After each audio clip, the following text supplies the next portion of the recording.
Hey guys, welcome back to TechMan. Today, let me show you Oopbuy tutorial. Have you ever found something online from a US store only to realize it doesn't ship to your country? That's exactly where Oopbuy comes in. When you create an account on Oopbuy, the platform assigns you a personal US shipping address. I usually start by signing up from the top right corner of the site and logging into the dashboard. From there, whenever I shop on US or international stores, I simply enter the Oopbuy address at checkout instead of my home address. The store ships the package to Oopbuy's warehouse first.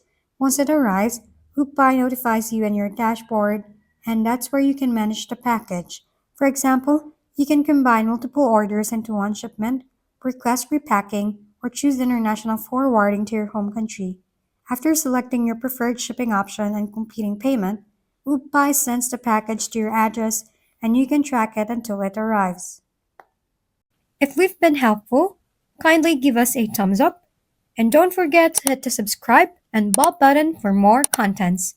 For any questions and suggestions, comment down below.